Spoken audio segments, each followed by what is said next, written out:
से दिखने वाले रोबोट्स पर बैन लगा दिया है। ये बड़ी सुर्खी बनती है, हेडलाइन बन जाती है।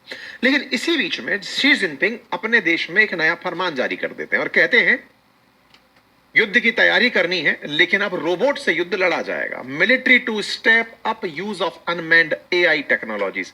बोले युद्ध में जाने के लिए एआई का इस्तेमाल होगा, ह्यूमनॉइड रोबोट का इस्तेमाल होगा। मतलब अब चीनी आर्मी को भी ये बचाने की तैयारी कर रहे हैं। अब उसकी जगह मशीनों से लड़ाई होगी। इसके क्या मायने हैं? क्या आने वाले समय में जंग मशीनें लड़ेंगी? क्या इस तरह से जो आप देख रहे हैं किसी भी क्रिटिकल कंडीशन में मूवमेंट करते हुए रोबोट्स को आप स्क्रीन पर चलते हुए देख रहे हैं, इस तरह से फाइट के लिए रोबोट गन लगा करके इंसानों के साथ जंग में, जहां पर की जान का खतरा मशीन की जान का खतरा होगा, जिसमें जमीन जान नहीं है, वो जाकर ऑलरेडी क्या इस तरीके से युद्ध को आसान बना देगा? क्या इस तरीके से रोबोट सुरक्षा मिशनों में सेना के साथ बहुत सारे मोर्चों पर युद्ध लड़ता हुआ दिखाई देगा? ये सारी बातें आज के बहस में बन चुकी हैं। इतना ही नहीं, जब सैनिक भी रोबोट के रूप में या रोबोट ही सैनिक होंगे तो क्या होगा? यानी आने वाला समय कहीं ना कहीं मेटावर्स के वॉर सीन का सा दिखाई देने लगेगा। यानी कि फ्यूचर वॉर रोबोट की वजह से होंगी, रोबोट ही सुरक्षा कर्मचारी होंगे। इस समय पर बड़े प्रदर्शन चल रहे हैं, बिल्कुल पुलिस की वेशभूषा में रोबोट चलते हुए दिखाई दे रहे हैं। रोबोट्स को देख करके पुलिस की पुलिसिंग जो है वो रोबोट करते हुए शो ऑफ सीधा सीधा चीन की सड़कों पर किया जा रहा है। हम डिटेल में इन सब बातों पर चर्चा करेंगे, लेकिन उससे पहले एक जरूरी जानकारी। आपने अगर इतनी देर तक वीडियो सुन लिया है तो आपने 2-4 मिनट हमारे साथ बिता ली है। अब कुछ सेकंड और बिताइए और चैनल को रुक करके पहले सब्सक्राइब कर दीजिए। ऐसा इसलिए क्योंकि आप एक बार कहीं ना कहीं वीडियो में खो जाते हैं और जो सबसे जरूरी काम है वो भूल जाते हैं। आपका जो योगदान है हमारे लिए वो बहुत मायने रखता है। सब्सक्राइब का बटन दबा करके हमारे इस काम को जो हम आपके लिए एक साथ मिलकर कर रहे हैं, इसे अपना समर्थन दीजिए। चलिए शुरू करते हैं मेरे प्यारे साथियों। चर्चा सबसे पहले अमेरिका की करते हैं। अमेरिका ने दुनिया के सामने, क्योंकि अल्टीमेटली एआई की दौड़ में अमेरिका खुद को आगे बना चुका है, ऑलरेडी दुनिया में एआई को वह आगे से एक्सपोर्ट भी कर रहा है। लेकिन चीन की ह्यूमनॉइड रोबोट को लेते हुए ट्रंप प्रशासन ने सीधा मना कर दिया है कि नहीं, अब हम विदेशी ह्यूमनॉइड रोबोट नहीं लाएंगे। और उसका सीधा सा कारण है राष्ट्रीय सुरक्षा की, हमारी सुरक्षा को दिक्कत है। वास्तविकता में अमेरिका को सुरक्षा से ज्यादा चिंता इस बात की है कि पैसा टेक्नोलॉजी के लिए, क्योंकि अमेरिका टेक्नोलॉजी के लिए जाना जाता है।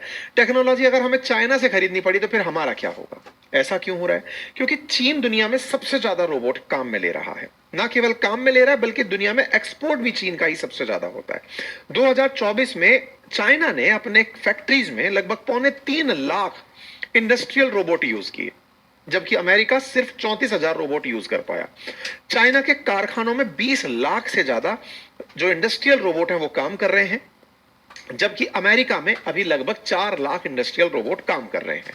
जहां तक बात हो रोबोट की, तो सबसे ज्यादा रोबोट खरीदने वालों में चाइना से अमेरिका ही सबसे आगे खड़ा है।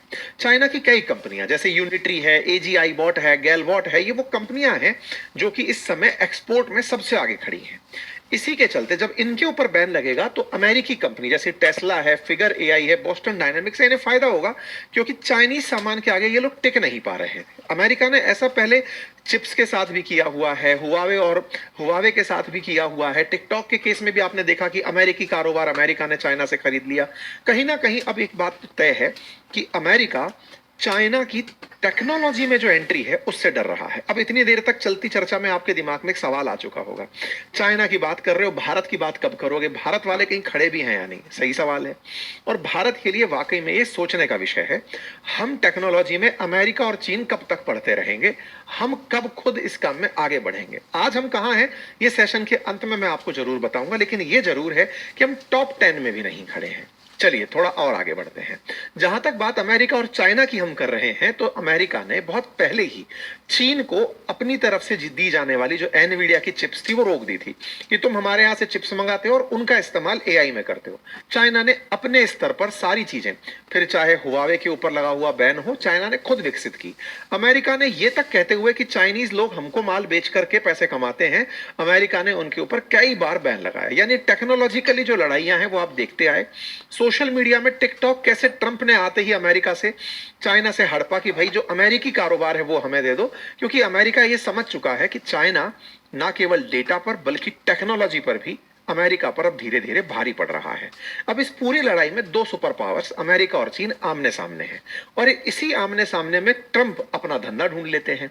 एरिक ट्रंप के बारे में सूचना निकल कर आई है, उनके बेटे के बारे में, कि वो इस समय पर ह्यूमनॉइड रोबोट की कंपनी में पार्टनर बन चुके हैं। जहां धंधा पिताजी दूसरों का बंद करते हैं, ये अपना दुकान खोल लेते हैं। हालांकि चाइना ने इस बात पर अमेरिका को साफ कहा है कि आप हमारे साथ इस तरह का बर्ताव नहीं कर सकते, ये अगर होता है तो रिश्तों को बड़ा नुकसान इससे पहुंचेगा। लेकिन अमेरिका तो अमेरिका है। लेकिन इसी बीच में जब अमेरिका ये कह रहा हो कि हम चाइना से ह्यूमनॉइड रोबोट नहीं खरीदेंगे, उधर शी जिनपिंग कहते हैं कोई बात नहीं, मत खरीदो, हम अपनी सेना में ह्यूमनॉइड रोबोट घुसा दे रहे हैं। अब कहो सेना जो है वो यूज करेगी इस मतलब मिलिट्री एप्लीकेशंस में एआई और रोबोट।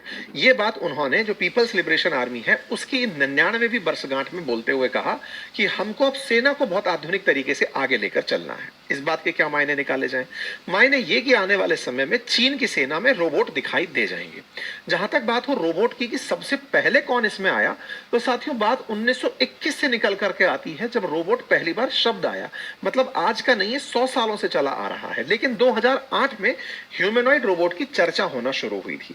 इस दौर में रोबोट का जो निर्माण हुआ वो मशीन के रूप में, कि मशीनों का काम, इंसान का जो काम है वो अगर मशीन करे तो वो काम आसानी से करे, प्रिसीजन और एक्यूरेसी से करे। अमेरिका भी ट्रंप उसकी एलॉन मस्क की मदद से ह्यूमनॉइड रोबोट में 2022 में एंट्री कर गया था। ये आप मेलानिया ट्रंप को साथ में देख सकते हैं एक रोबोट के चलते हुए, जब वो इस तरह से एक रैंप वॉक में दिखाई दी। खैर, जहां तक बात हो चाइनीज रोबोट की, तो ये बड़ा प्रश्न बनता है चाइना के केस में। यार चाइना वालों के पास इतनी बड़ी आबादी है, वो रोबोट किस जंजाल में क्यों फंसे हैं? उन्हें लोगों को रोजगार देने पर फोकस करना चाहिए, वो रोबोट के पीछे क्यों पड़े हुए हैं? इसकी भी बड़ी दिलचस्प कहानी है। कहते हैं कि चीन के सर्वोच्च नेता हुआ करते थे देंग शियाओपिंग।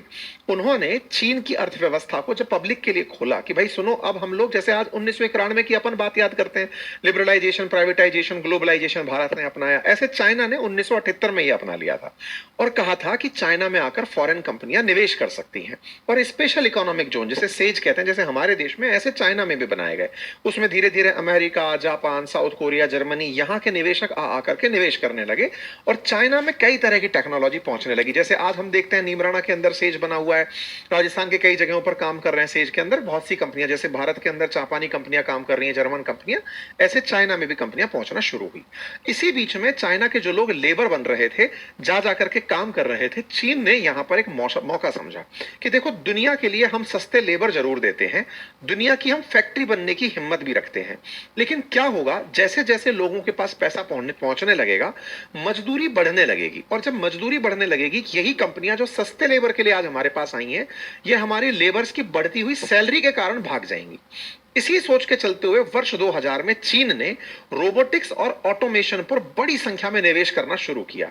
विश्वविद्यालयों के अंदर, अनुसंधान संस्थाओं के अंदर निजी कंपनियों को सब्सिडी दी जाने लगी कि तुम लोग रोबोट पे काम करो।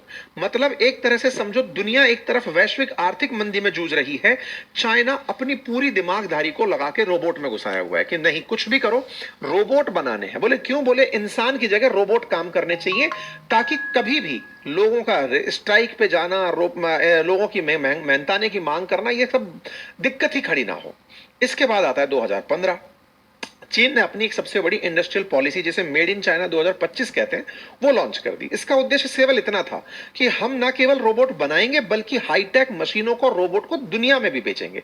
इतना ज्यादा रोबोटिक्स में फोकस करेंगे कि दुनिया भर के लोग हमारे रोबोट खरीद करके मशीनों में काम मिलेंगे। अब आप पूछेंगे क्या रोबोट नाचने गाने का ही काम करता है क्या? नहीं।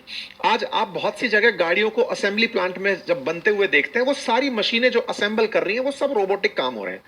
इवन सर्जरी करना, मोबाइल के अंदर जो आप पार्ट्स लगते हुए देखते हैं, ये सब करना, बहुत सारे काम मशीनों के थ्रू बहुत प्रॉपर एक्यूरेसी से, मैकेनिकल तरीके से करना रोबोट्स ने शुरू कर दिया।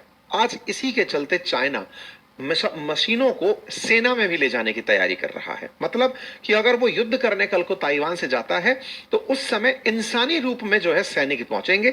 और इसके लिए उसने वर्ल्ड रोबोट कॉन्फ्रेंस 2024 में 20 से ज्यादा प्रकार के इंसानी रोबोट दुनिया के सामने रख दिए। चीन की फैक्ट्रीज में आज 20 लाख से भी ज्यादा रोबोट काम कर रहे हैं और लगातार, मतलब दुनिया के अंदर 28% रोबोट का जो आंकड़ा है ना, वो अकेला चाइना लेकर चल रहा है। मतलब ये समझकर चलिए कि दुनिया भर में अगर ह्यूमनॉइड रोबोट की बात कभी की जाए तो अकेला चाइना 90% पर कवरेज बनाया हुआ है।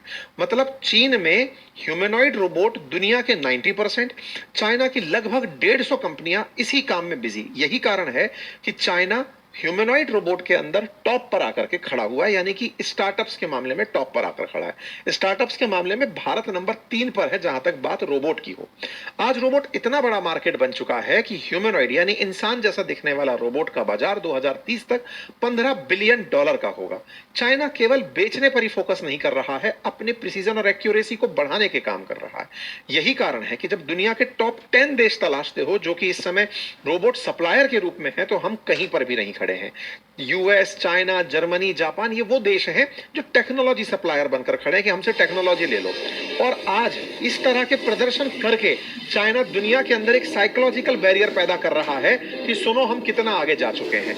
तकनीकी अपने आप में, चाहे स्पेस के अंदर हो, चाहे मनोरंजन में हो, हर जगह चाइना कहीं ना कहीं रोबोट्स के कार्रवाइयों को दिखा दिखाकर लोगों को मतलब एक सुप्रीमेसी लेता जा रहा है नॉलेज के अंदर कि देखो किस तरह से काम किया। रोबोट मैराथन दौड़ रहे हैं, रिंग में फाइट कर रहे हैं, पुलिस के रास्ते में बनकर के ट्रैफिक कंट्रोल इस समय रोबोट कर रहे हैं, पुलिसिंग का काम रोबोट कर रहे हैं। ये सारी तस्वीरें इस समय, अभी हद तो तब हुई जब फ्रेडरिक मर्ज जो कि जर्मनी के चांसलर हैं, अभी मतलब 4 महीने पहले जब चाइना आए थे, तब उनके सामने रोबोट्स के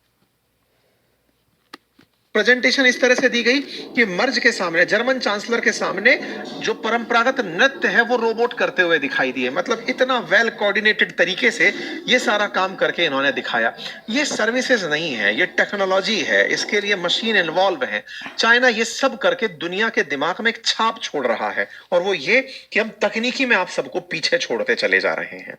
तो अब चाइना जब भारत के साथ जंग में होगा तो निश्चित ही एक बहुत बड़ा विषय हमारे लिए, ना केवल फेक जो नैरेटिव होता है वो होगा, बल्कि तकनीकी भी लड़ाई के दौर में एक बहुत बड़ा संघर्ष का विषय बनेगा। अब सवाल करते हैं भारत कहां खड़ा है। तो जहां तक बात है भारत की, तो हमारी सेना भी तेजी से एआई और डेटा आधारित तकनीकी में तेजी से आगे बढ़ रही है। हमारी भी एआई आर्मी, नेवी, एयरफोर्स के साथ साथ काम कर रही है। सीमा सुरक्षा के लिए हम लोग एआई पावर्ड सर्वेलांस सिस्टम में आगे बढ़ रहे हैं, और एआई के नाम पर हम भी ह्यूमनॉइड रोबोट्स के साथ काम करना, भारत शक्ति जैसे हालिया अभ्यास में हमने खुद ने परेड के अंदर भी भविष्य को कैसा मानते हैं हमने वो दिखाया है। भारत ने अभी बीते कुछ समय में ये सब चीजें महसूस की हैं कि आने वाले समय में भारतीय सेना के लिए चाहे ड्रोन हो, चाहे काउंटर ड्रोन सिस्टम हो, उन सब चीजों में हमें तकनीकी को अपने साथ लाना होगा। और यही कारण है कि भारतीय सेना भी अब आने वाले समय में अपना जीपीटी जैसा सिस्टम सेल एआई विकसित करने में लगी हुई है। हम भी आने वाले समय में तकनीकी के आधार पर बढ़ते हुए म्यूल जैसे मल्टी यूटिलिटी लैग्ड इक्विपमेंट कहते हैं, एक रोबोटिक डॉग, वो भी शामिल करने की उसमें चल रहे हैं, ताकि हम लोग भी सेना के लिए इस तरह के रोबोट और कैमरे लेकर के अपना काम कर सकें। कुल मिलाकर जंग तकनीकी की होगी। अब वो शायद दौर चला गया जब बॉर्डर्स के आमने सामने लोग खड़े होकर के गोलियां चलाया करते थे। आपको क्या लगता है? अपनी राय कमेंट बॉक्स में जरूर दीजिएगा। लेकिन उससे पहले, कमेंट से पहले, आप सब्सक्राइब वाले बटन को दबाकर चैनल को सब्सक्राइब करना मत भूलिएगा। फिलहाल के लिए इतना ही। अपना ख्याल रखें। धन्यवाद।